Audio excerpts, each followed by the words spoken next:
ডাকসু নির্বাচনে মনোনয়ন জমার সময় বাড়ল একদিন, প্রশাসন ও ইসির বিরুদ্ধে পক্ষপাতের অভিযোগ। জুলাই সনদ ঘিরে রাজনীতিতে অনিশ্চয়তার দোলাচল, অনেককে নির্বাচন প্রশ্নবিদ্ধ হবার শঙ্কা বিশ্লেষকদের। ইউক্রেনের নিরাপত্তা নিশ্চিতের অঙ্গীকার যুক্তরাষ্ট্রের, পুতিন জেলেনস্কি বৈঠকের আয়োজন করবেন ট্রাম্প।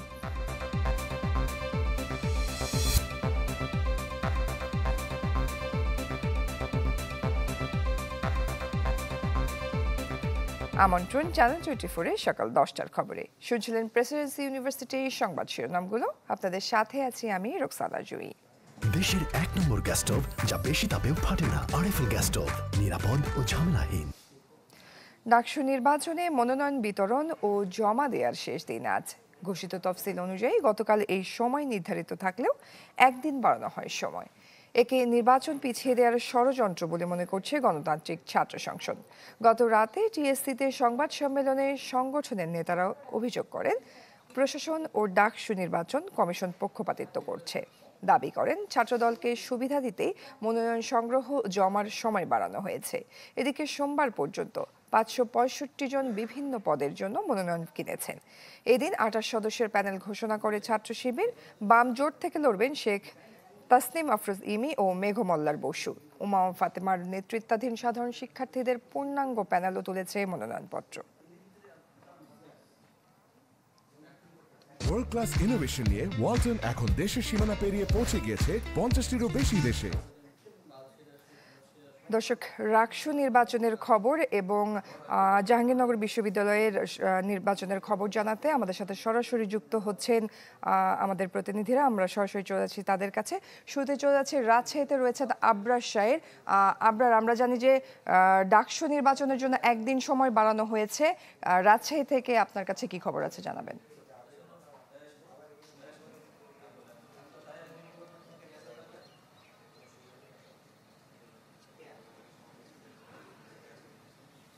ডাকসু নির্বাচনের আসলে এখনো মনোনয়নপত্র সংগ্রহের সময় শুরু হয়নি, তবে আগামীকাল ঘোষিত তফসিল অনুযায়ী এই মনোনয়নপত্র সংগ্রহ শুরু করবেন শিক্ষার্থীরা যারা নির্বাচনে আগ্রহী তারা।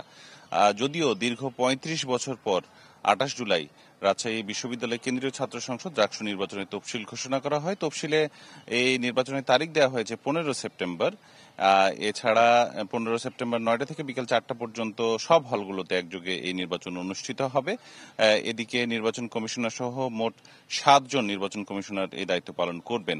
আচরণবিধি প্রকাশ করা হয়েছে 31 জুলাই, খসড়া ভোটার তালিকা প্রকাশ করা হয়েছে 6 আগস্ট। এ নিয়ে যদি আপত্তি থাকে সেই আপত্তি নিষ্পত্তির সময় দেওয়া ছিল 17 আগস্ট পর্যন্ত। আর চূড়ান্ত ভোটার তালিকা প্রকাশ করা হবে আজকে 19 আগস্ট। মনোনয়নপত্র বিতরণ করা হবে 20 আগস্ট থেকে 23 আগস্ট পর্যন্ত। মনোনয়নপত্র দাখিল করা যাবে 24 আগস্ট থেকে 26 আগস্ট সকাল 9টা থেকে বিকেল 5টা পর্যন্ত। যাচাই বাছাই হবে 27 আগস্ট থেকে 28 আগস্ট পর্যন্ত এবং প্রার্থীদের প্রাথমিক তালিকা প্রকাশ করা হবে 31 আগস্ট। এছাড়া প্রার্থীদের মনোনয়নপত্র প্রত্যাহারের শেষ সময় 2 সেপ্টেম্বর বিকাল 5টা পর্যন্ত এবং চূড়ান্ত প্রার্থী তালিকা প্রকাশ করা হবে 4 সেপ্টেম্বর। ভোট গণনা, গ্রহণ এবং ভোটের ফলাফল প্রকাশ করা হবে 15 সেপ্টেম্বর সোমবার সকাল 9টা থেকে বিকেল 4টা পর্যন্ত। এদিকে ভোটার তালিকা অনুযায়ী এখন পর্যন্ত পাওয়া তথ্যে ডাকসু নির্বাচনে মোট ভোটার 25,127 জন শিক্ষার্থী। এর মধ্যে পুরুষ হচ্ছে 61.45% এবং নারীর সংখ্যা 38.55%।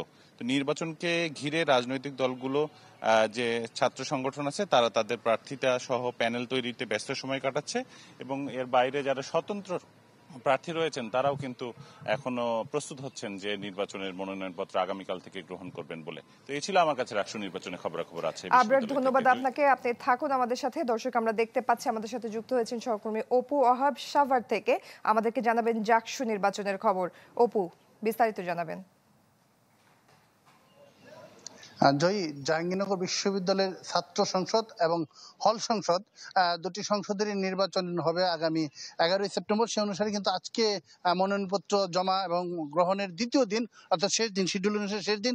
তবে গতকালকে কিন্তু নির্বাচন কমিশনের সচিব জানিয়েছেন যে অনেক শিক্ষার্থী আবেদন করেছে, তাদের জন্য সময়টি কম হয়ে যায়।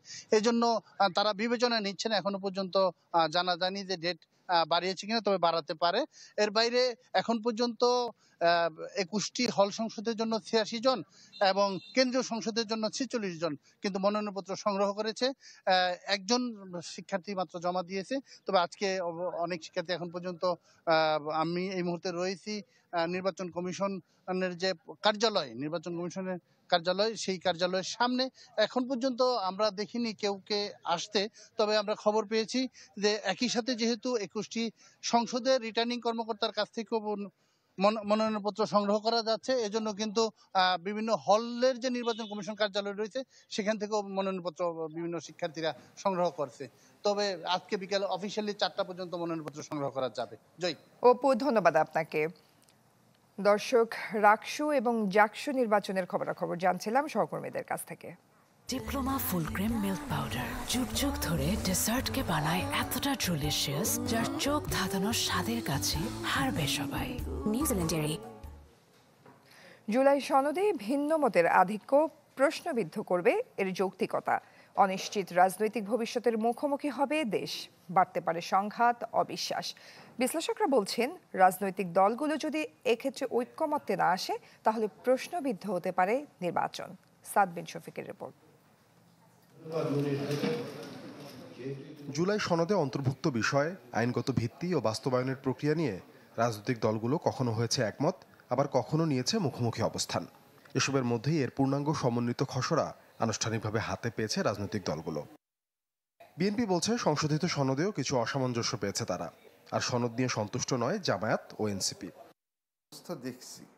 রাজনৈতিক বিশ্লেষক আসিফ মোহাম্মদ শায়ান মনে করেন, জুলাই সনদে অন্তর্ভুক্ত বিষয়গুলো নিয়ে এত বেশি ভিন্ন মত ব্যাহত করবে এর উদ্দেশ্য। না তত্ত্বাবধায়ক সরকার, না উচ্চকক্ষ, না সাংবিধানিক প্রতিষ্ঠান, না আর্টিকেল 70, কোনোটার ক্ষেত্রেই আমরা সুস্পষ্ট কোনো সমাধান নিয়ে আমরা যেতে পারছি না। তাহলে যদি সেই সুস্পষ্ট সমাধান নিয়ে যদি আমরা না যাই, তাহলে সত্যিকার অর্থে এই যে ভারসাম্য তৈরি করা, সেই ভারসাম্যকে আমরা তৈরি করতে পারছি কিনা সেই প্রশ্নটা চলে আসছে।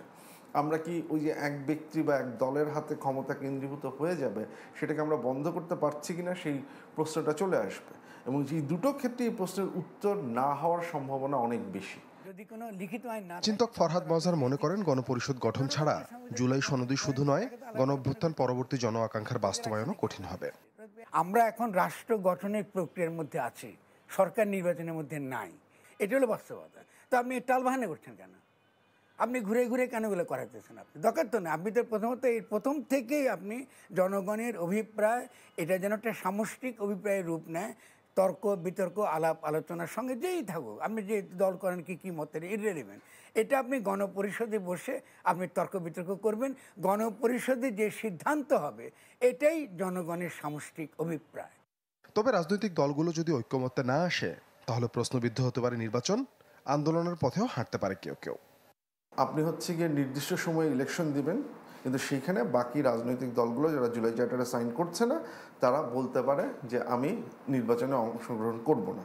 যেহেতু আলোচনার টেবিলে এই সমস্যার সমাধান করতে পারছেন না, তারা এই সমস্যার সমাধানের রাস্তা হিসেবে রাস্তাকে বেছে নিতে পারেন, স্ট্রিট এজিটেশন, আন্দোলন।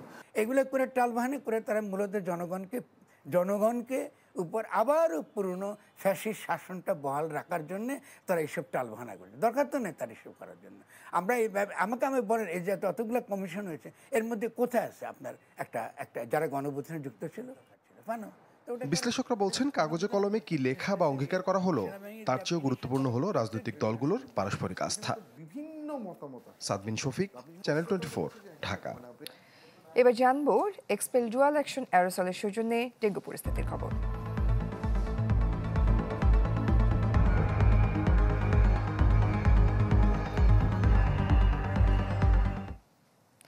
রাজশাহীতে বাড়ছে ডেঙ্গু রোগী, আক্রান্তদের বেশিরভাগই স্থানীয় বাসিন্দা।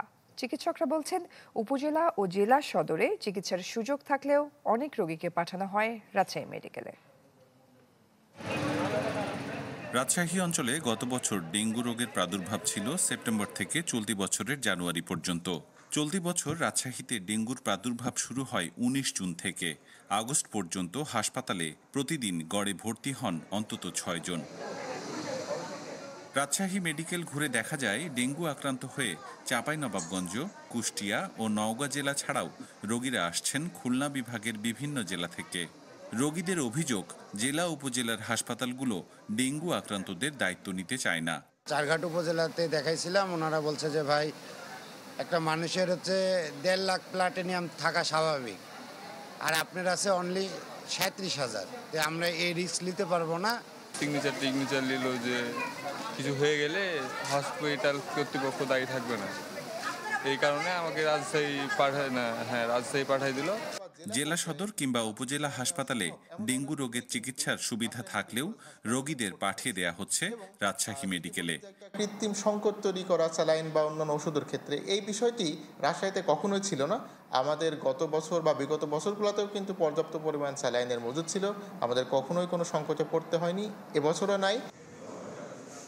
ডেঙ্গুর সঠিক ও সুষ্ঠু চিকিৎসা নিশ্চিতে জেলা ও উপজেলা পর্যায়ে হাসপাতালগুলো কার্যকরের দাবি ভুক্তভোগীদের। আবরার সাইদ, চ্যানেল 24, রাজশাহী।